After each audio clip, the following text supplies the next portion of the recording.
নমস্কার সম্মানিত শিক্ষক এবং শিক্ষয়িত্রীগণ, আপনারা যারা এই মুহূর্তে এই ভিডিওতে ক্লিক করেছেন এবং ভিডিওটি দেখছেন, আপনাদের সবাইকে আমি অমিত দাস আমার ইউটিউব চ্যানেলে স্বাগত জানাচ্ছি। আশা করছি আপনারা সবাই খুব ভালো আছেন। তো আজকের এই ভিডিও উৎসব বিদ্যারম্ভ প্রোগ্রামের উপর। আপনারা নিশ্চয় জানেন বিভিন্ন কর্মসূচির মধ্য দিয়ে বিদ্যালয় পর্যায়ে উৎসব বিদ্যারম্ভ প্রোগ্রাম চলছে। উৎসব বিদ্যারম্ভ প্রোগ্রাম উপলক্ষে বিভিন্ন কর্মসূচি বিদ্যালয় পর্যায়ে হাতে নেওয়া হয়েছে।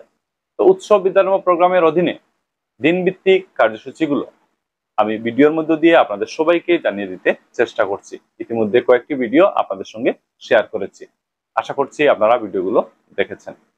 তো এবার চলে আসি আজকের এই ভিডিওটির মূল বিষয়বস্তুতে।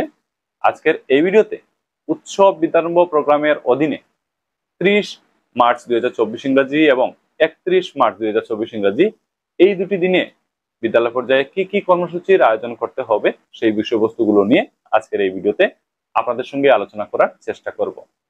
30 থেকে 31 মার্চ 2024 ইংরেজি তারিখ, এই যে দুটি দিন রয়েছে, এই দুটি দিনে উৎসব বিদ্যারম্ভ প্রোগ্রামের অধীনে বিদ্যালয় পর্যায়ে কি কি করণীয় রয়েছে বা বিদ্যালয় পর্যায়ে কি কি কর্মসূচি হাতে নিতে হবে সেই বিষয়বস্তুগুলোর উপর আপনারা আজকের এই ভিডিওতে একটা স্পষ্ট ধারণা লাভ করতে পারবেন। তো আজকের এই ভিডিও আপনাদের সবার জন্য খুবই গুরুত্বপূর্ণ ইনফরমেটিভ একটি ভিডিও হবে। আশা করছি আপনারা আজকের এই ভিডিওতে শেষ পর্যন্ত সঙ্গে থাকবেন। তো চলুন আমরা আজকের গুরুত্বপূর্ণ ভিডিওটি আরম্ভ করি। সম্মানিত শিক্ষক এবং শিক্ষয়িত্রীগণ, এবার আপনারা স্ক্রিনটি একটু ভালো করে লক্ষ্য করুন। এখানে উৎসব বিদ্যারম্ভ প্রোগ্রামের উপর প্রকাশ পাওয়া ডিটেলস গাইডলাইনটি আপনারা দেখতে পাচ্ছেন। দেখুন, লেখা হচ্ছে স্কুল লেভেল শিডিউল অফ উৎসব বিদ্যারম্ভ। উৎসব বিদ্যারম্ভ প্রোগ্রামের স্কুল লেভেল শিডিউল এখানে দেওয়া আছে। এবার আমরা 30 এবং 31 মার্চ 2024 ইংরাজি তারিখগুলোর স্কুল লেভেল শিডিউল দেখার চেষ্টা করব। আপনারা স্ক্রিনে লক্ষ্য করুন, লেখা হচ্ছে date 30th to 31st March 2024। তো এখানে 30 থেকে 31 মার্চ 2024 ইংরাজি তারিখগুলোর স্কুল লেভেল শিডিউল দেওয়া আছে। এই দিনগুলোতে বিদ্যালয় পর্যায়ে উৎসব বিদ্যারম্ভ প্রোগ্রামের অধীনে কি কি কার্যক্রমের আয়োজন করতে হবে সে বিষয়ে এখানে স্পষ্ট ধারণা দেওয়া হয়েছে। বিদ্যালয় পর্যায়ে কি কি করণীয় রয়েছে সে সম্পর্কে এখানে বিস্তারিত ধারণা দেওয়া হয়েছে। এবার আমরা এগুলো এক এক করে দেখার চেষ্টা করব।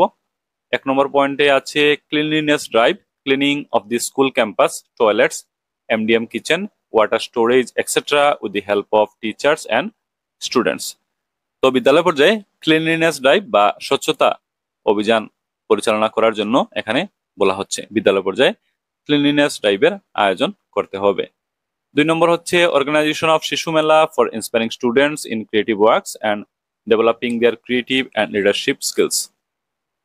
ছাত্রছাত্রীদের সৃজনশীল কাজে অনুপ্রাণিত করা এবং তাদের সৃজনশীল এবং নেতৃত্বের দক্ষতা বিকাশের জন্য শিশু মেলার আয়োজন করার জন্য এখানে বলা হচ্ছে।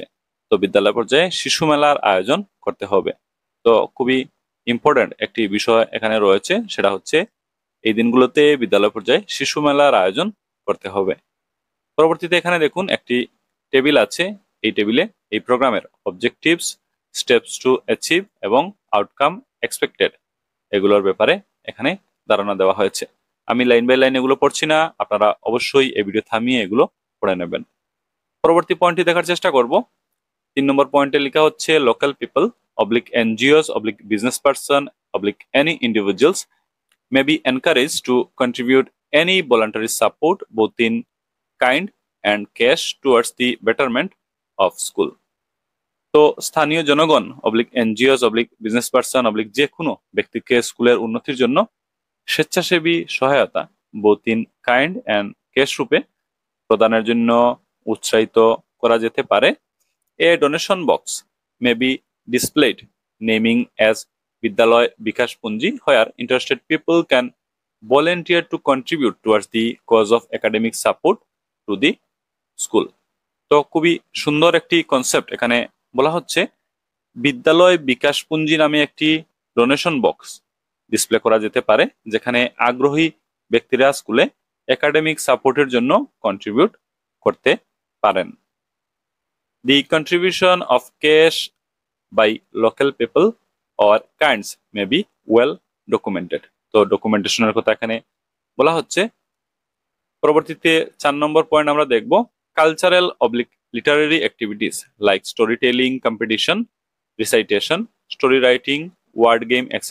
by SMC / parents / children to be organized on appropriate days.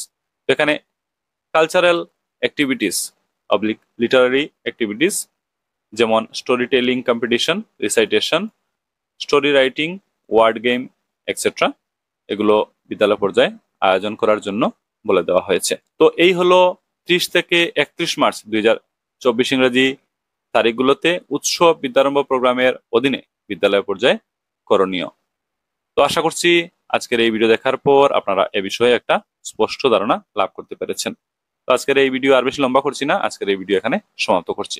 Thank you for watching this video, subscribe this channel and remain connected. Thank you.